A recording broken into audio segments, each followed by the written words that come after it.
O'zbekistonda soat 17. O'zbekiston radio kanali oddiy va samimiy to'lqinlar jilosi.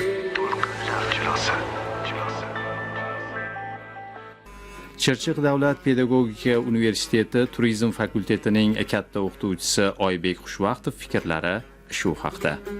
Ustozlarga davlat tomonidan ko'rsatilayotgan e'tibor doirasida pedagoglar to'g'risidagi O'zbekiston Respublikasining qonuni, ya'ni 901-sonli qonunni ta'kidlab o'tmoqchiman. Ushbu qonun 2024-yil 1-fevral kuni kuchga kirdi. Pedagoglar statusi, ijtimoiy sohasidagi pedagoglar ijtimoiy hayoti to'g'risidagi ushbu muhim qonunning 3-moddasida, ya'ni pedagogning maqomi alohida ta'kidlab o'tilgan, pedagogning huquqlari, sha'ni, qadr-qimmati va ishchanlik obro'si davlat himoyasi ostida bo'ladi. Ustozlarga e'tibor bu kelajak avlodga bo'lgan g'amxo'rlikdir. Ustoz va murabbiylar doimo e'tibor va e'zozda. O'zbekiston Respublikasida ustozga bo'lgan hurmat doimo baland bo'lgan. Shu doirada ustoz va shogird an'analari davom etib kelmoqda. Xorijiy tillarni o'qitish metodikasi, aynan nemis tilini o'qitish metodikasi haqida gap ketganda faxr bilan aytish lozimki, hozirgi kunda deyarli butun respublikamizni qamrab olgan. Hozirgi globallashuv davrida yurtimizdagi har bir pedagog kadr, har bir mas'ul ustoz zamon bilan hamnafas bo'lib, o'z ustida doimo ishlab kelyapti. Nemis tilini o'qitishda albatta zamonaviy interfaol metodlardan foydalanish zarur. Har bir o'qituvchi, har bir pedagog innovatsion ta'lim muhitini yaratishi kerak. Zamonaviy yondashuv juda muhim omil hisoblanadi. Nemis tili bo'yicha qilinayotgan ilmiy tadqiqot ishlari ko'proq pedagogika va metodika sohalaridagi ilmiy mavzularga asoslanadi. Ushbu sohadagi filologik tadqiqotlar endi o'z rivojini topa boshladi va bu sohada qilinadigan ishlar hali anchagina. Chirchiq davlat pedagogika universitetida xalqaro hamkorlik ishlari alohida o'rinni egallaydi. Biz Germaniyaning O'zbekistondagi elchixonasi bilan ta'limni va madaniyatni rivojlantirish doirasida doimo hamkorlik ishlarini davom ettirib kelmoqdamiz. Biz elchixona tomonidan har yili tashkil etiladigan notiqlik san'ati konkurslarida, olimpiadalarda, ya'ni til olimpiadalarida va davra suhbatlarida faol qatnashib kelyapmiz. Bizning asosiy hamkorlarimizdan bittasi Germaniyaning Goethe institutining Toshkentdagi filiali hisoblanadi va shu bilan birgalikda biz Germaniyaning Heidelberg pedagogika universiteti bilan a'lo darajada xalqaro aloqa ishlarini yo'lga qo'yganmiz. Germaniya o'zining dunyoga mashhur faylasuflari, shoir, adib va davlat arboblari bilan mashhur. Germaniyada mashhur yozuvchilar, davlat arboblari, shoir Johann Wolfgang von Goethe, Friedrich Schiller, mashhur faylasuf Immanuel Kantlar yashab ijod etgan. O'zbekistonda istiqomat qiladigan va nemis tili bo'yicha faoliyat yuritib keladigan har bir o'qituvchi, har bir ustoz, har bir mutaxassis ushbu davlatda o'z stajirovkasini, ya'ni malaka oshirish kurslarida qatnashishni orzu qiladi. Shu jumladan men o'tgan yillarda Germaniyaning Berlin shahridagi Goethe institutida xalqaro malaka oshirish kursida qatnashganman va Germaniyaning Hürth shahrida joylashgan Federal tillar markazida bir necha marta stajirovkada faol qatnashganman. Talabalarga ingliz, nemis tillarini chuqur o'rgatishda ilmiy va badiiy adabiyotlardan muntazam foydalanamiz, deydi nemis tili fan o'qituvchisi Ziyoda Zaripova. Bugungi kunda mamlakatimizda ta'lim-tarbiya tizimini rivojlantirish davlat siyosatining ustuvor yo'nalishlaridan biri bo'lib qolmoqda.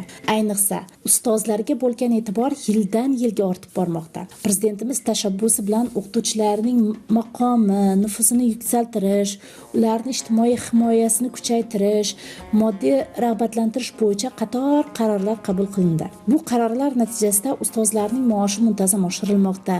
ularga ijtimoiy ta'til berish, ilmiy izlanish olib borishlari uchun qulay sharoitlar yaratilmoqda.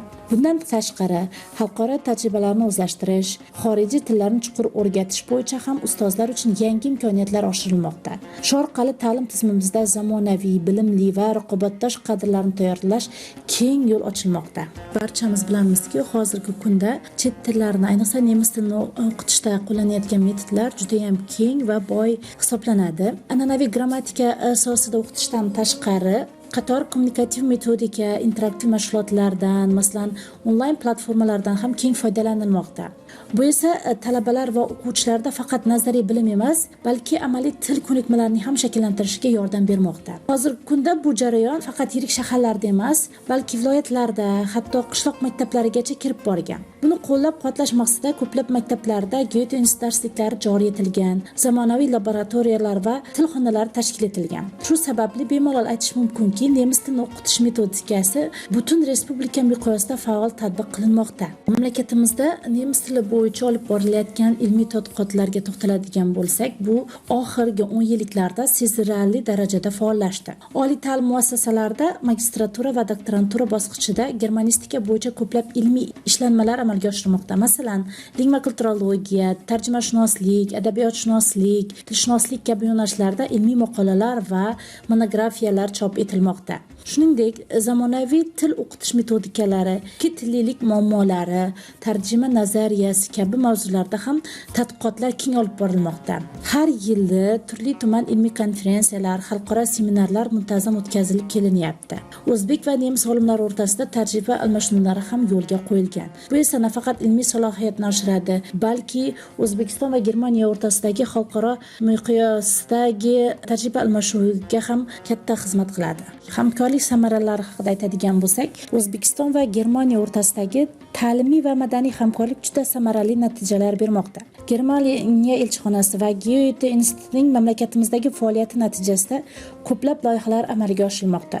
Jumladan, o'qituvchilar uchun malaka oshirish kurslari, nemis tili o'qituvchilari uchun onlayn va offlayn seminarlar, talabalar uchun olimpiadalar va grant dasturlari muntazam tashkil qilinmoqda. Bundan tashqari, nemis tilida yozilgan kitoblar, darsliklar va elektron resurslar bilan ta'minlash kutubxonalarni boyitish ishlariga ham yo'lga qo'yilgan.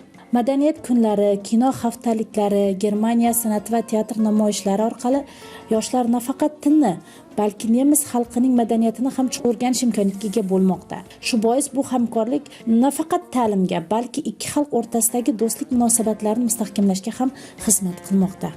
Talabalar va yosh o'qituvchilar uchun Germaniyada o'qish va stajировка qilish imkoniyati katta ahamiyat kasb etadi. Hozirda DAD, Erasmus, Humboldt jamg'armasi kabi dasturlar doirasidan yuzlab talabalar Germaniya universitetlariga qabul qilinmoqda. U yerda ular nafaqat zamonaviy ta'lim tizimi bilan yaqindan tanishadi, balki ilmiy izlanish ham olib borishadi. Universitetimizda ham o'qituvchilarning doimiy ravishda malakasini oshirib borishga alohida e'tibor qaratilmoqda. Har yili universitetimizdan 10 dan ortiq o'qituvchilar turli xorijiy davlatlarga, ya'ni Germaniya, Finlandiya kabi davlatlarda o'z malakalarini oshirib kelishmoqda.